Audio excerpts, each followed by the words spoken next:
حضرت عیسیٰ علیہ السلام کے نانا کا نام حضرت عمران تھا۔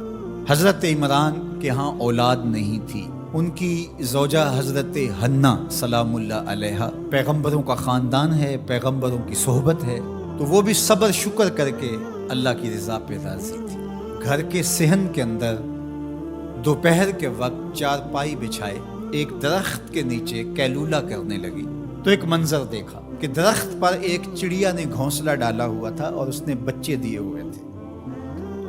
وہ کہیں سے اڑ کے جا کے دانہ اٹھا کے لاتی اور بچہ چونچ کھولتا اور ماں اس کی چونچ میں دانہ ڈال دی۔ چڑیا کے بچے کے ساتھ چڑیا کی محبت کو دیکھا تو حضرت حنا کا دل چوٹ کھا گیا اور بارگاہ عزدی میں عرض کی مالک تو نے جانوروں کو بھی بچے دیے ہیں اور وہ ان سے پیار کر رہے ہیں، تیرے دربار میں کیا کمی ہے اگر تو مجھے اولاد عطا کر دے۔ دل چوٹ کھا گیا، دل کی اتھاہ گہرائیوں سے دعا نکلی، عرش تک جا پہنچی۔ اللہ نے حضرت حنا کو کرم نوازیوں سے مولا مال کر دیا۔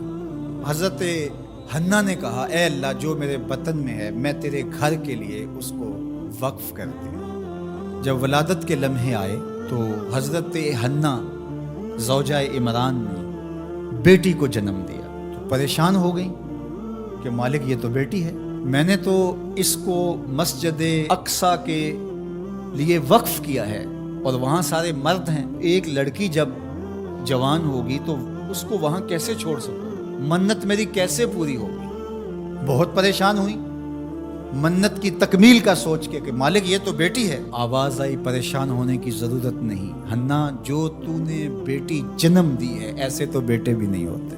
اس بیٹی کا نام کیا رکھا گیا؟ مریم سلام اللہ علیہ۔ بیٹی جوان ہو گئی تو منت یاد آئی کہ اب اس کو بیت المقدس میں ہم نے وقف کرنا ہے۔ پریشانی ہوئی کہ اب 300 حجرے ہیں جن میں مرد ہی مرد ہیں، ایک تنہا عورت کیسے وہاں رہے گی؟ تو یہ سوچا کہ کوئی بوڑھا بزرگ ہو جس کی کفالت میں ان کو دیا جائے تو وہ ان کی دیکھ بھال کرے، ضروریات کو پورا کرے۔ تو بہت سارے لوگ اس سعادت کے لیے تیار ہو گئے۔ پھر قرعہ ڈالا گیا، قرعہ فال نکلا حضرت زکریا علیہ السلام کے نام۔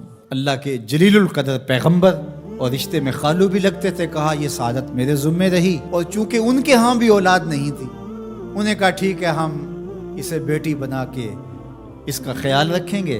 حضرت زکریا علیہ السلام نے ایک حجرہ مختص کیا حضرت مریم کے لیے اور ان کی ضروریات کو پورا کرتے، کھانا دیتے۔ جب کہیں جانا ہوتا تو حجرے کو باہر سے تالا لگا کے چلے جاتے، افطار کے وقت یا رات کو گئے ہیں تو سحری کے وقت پھر آ جاتے۔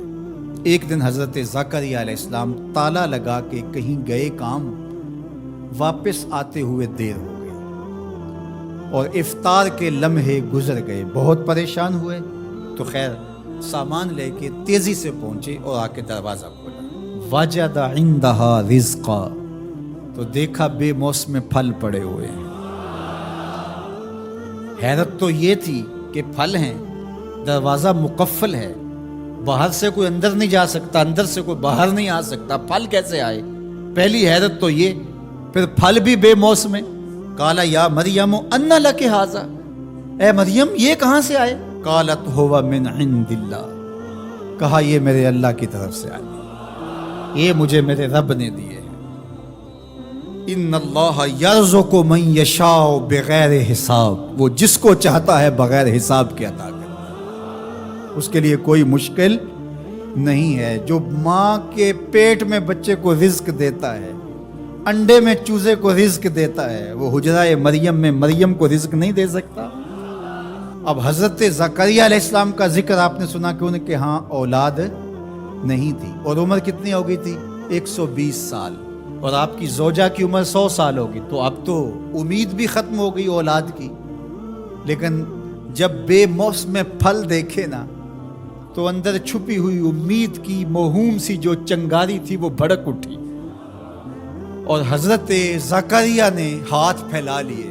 ہنالک دعا زکریا رب، مالک جب تو مریم کو بے موسم پھل دے سکتا ہے، میرے شجر عمر پر اولاد کے آنے کا موسم بیت گیا ہے، لیکن مالک کیا تو مجھے بے موسمی اولاد نہیں دے سکتا؟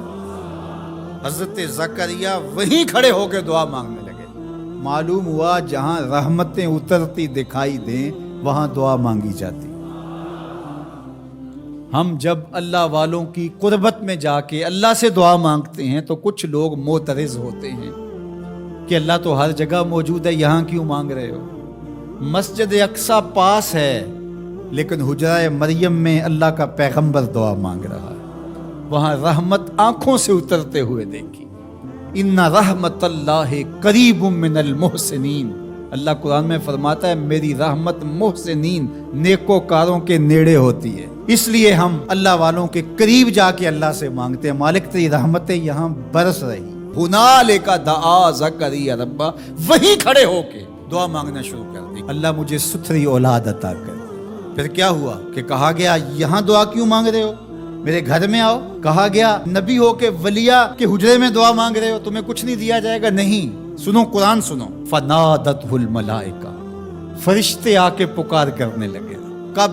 وَهُوَ قَائِمٌ يُصَلِّي فِي الْمِحْرَابِ، وہ حجرے میں کھڑے ابھی دعائیں مانگ ہی رہے تھے، فرشتوں نے آ کے ندا دی کیا؟ ان اللہ یبشرک بیحییٰ، اے زکریا تمہیں مبارک ہو، ہم تمہیں یحییٰ عطا فرمائیں گے۔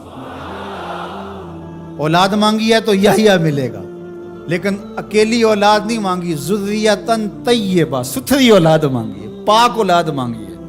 تو مصدقم بکلمۃ من اللہ وسیدا وحصورا ونبیا من الصالحین، جو بیٹا دینے والے ہیں وہ کلمت اللہ کی تصدیق کرنے والا ہوگا، سردار ہوگا، عورتوں سے الگ رہنے والا ہوگا اور پیغمبر ہوگا، صالحین سے نبی ہوگا، یہ شانوں کا مالک ہوگا۔ فوراً دعا قبول ہو گئی۔